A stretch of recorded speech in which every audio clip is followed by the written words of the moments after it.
ஸ்ரீ திருமாலிருஞ்சோலை வைபவம். ஸ்ரீ சத்குரு கூறினார், மதுரையின் கிழக்கே ரிஷப மலை உள்ளது.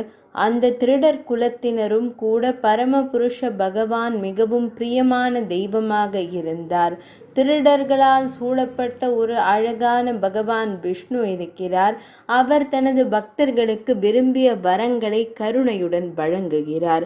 மகாமுனிவர் மாண்டூக்கர் கிருத்தமாலா நதி நீரில் மூழ்கினார். ஸ்ரீ மகாவிஷ்ணுவை காணும் ஆவலுடன் அவர் கடுமையான துறவுகளை மேற்கொண்டார். ஒருமுறை அவர் பரியான குதிரையின் மீது ஏறி வேட்டையாடுவதில் மும்முரமாக இருந்தார். தாமரை விழிகளுடன் அழகான இளம் இளவரசன் ஒருவன் இருந்தான். அவர் தங்க தலைப்பாகை அணிந்து தங்க ஆபரணங்களால் அலங்கரிக்கப்பட்டார். தாகத்தால் மலர்களால் ஆன மாலையுடன் தண்ணீருக்குள் வந்தார். இளவரசரை கண்ட முனிவர் துறவரத்தை விளக்கினார். உன் அழகை கண்டு மயங்கி நீ யார் என்று கேட்டார். அந்த நேரத்தில் இளவரசர் புன்னகைத்து இனிமையாக பேசினார். மடிந்த உள்ளங்கைகளுடன் துறவிகளில் முதன்மையானவர்களை இனிமையான வார்த்தைகளில் உரையாற்றினார். இறைவன் கூறினார், முனிவரே, நான் திருடர்களின் அரசன். நான் ரிஷபாச்சலத்தில் வாழ்கிறேன். நான் இங்கு வேட்டையாடுவதற்காக சுந்தரபாகு என்ற பெயரில் வந்தேன். தவளை போல் தண்ணீரில் மூழ்கி ஏன் துறவு செய்கிறீர்கள்? நான் தற்செயலாக வந்தேன்.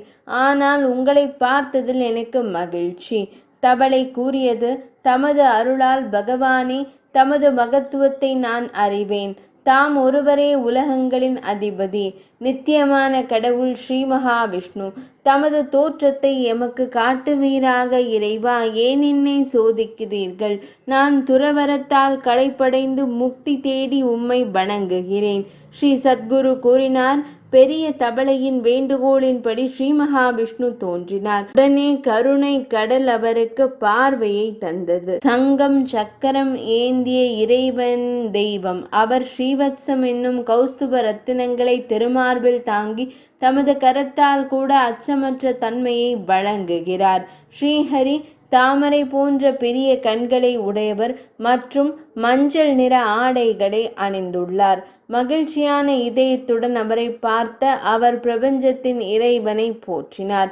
ஸ்ரீ மகாவிஷ்ணுவின் பார்வையால் தூய அறிவை அடைந்து பூரண புருஷன், பரிபூரணமானவர், எல்லாம் அறிந்தவர், தவறில்லாதவர் என்று தவளை கூறியது. ஒரு அகார வரிசை நீயே, பிரபஞ்சத்தின் சாட்சி நீயே, உன்னதமான முழுமையான உண்மையான பொருளும் நீயே, பிரபஞ்சத்தை படைத்தவனும் தாமே. பேரார்வத்தின் முறையும் விழித்திருக்கும் நித்திய அனிருத்தருக்கும் வணக்கங்கள். கனவுகளை கொடுப்பவரே, உலகின் பழங்குடியின மக்களின் பாதுகாவலரே, ஸ்ரீ மகாவிஷ்ணுவின் ரூபமே, பிரத்யும்னராகிய பகவானே, நான் தம்மை வணங்கி தங்களுக்கு வணக்கம் செலுத்துகிறேன். ஓம்கார வடிவில் ஆள் நிலையும் நான்காவது சாட்சியுமான தமக்கு வணக்கங்கள். சுய வெளிச்சம் மற்றும் உன்னத சுயம் உங்களுக்கு வணக்கங்கள். ஸ்ரீ வாசுதேவரே, பூரண சத்தியத்தை அறிந்த மகா ஞானிகள் தம்மை ஒரு வடிவிலும் பல வடிவங்களிலும் வழிபடுகிறார்கள். நான் விரும்புவதை தாம் எனக்கு அருள்கிறீர்கள். நான் விடுதலையை நாடி தம்மிடம் அடைக்கலம் புகுகிறேன். ஸ்ரீ சத்குரு கூறினார். இவ்வாறு ஸ்ரீ மகாவிஷ்ணுவின் அருளால் மகா முனிவர் ஞானம் அடைந்தார். தன் விடுதலையை அறிந்த அவர் உடனே விடுதலை அடைந்தார். கோவிந்தரும் மீண்டும் குதிரையில் ஏறினார். உலகிற்கு கருணை காட்ட விரும்பி ரிஷபாத்ரியை பெற்றார். கலியுகத்தில் புரட்டாசி மாதம் ஸ்ரீஹரியை பக்தியுடன் வழிபடுபவர்கள் ஹரி அவர்களுக்கும் விடுதலை அளிக்கிறார் என்பதில் சந்தேகமில்லை.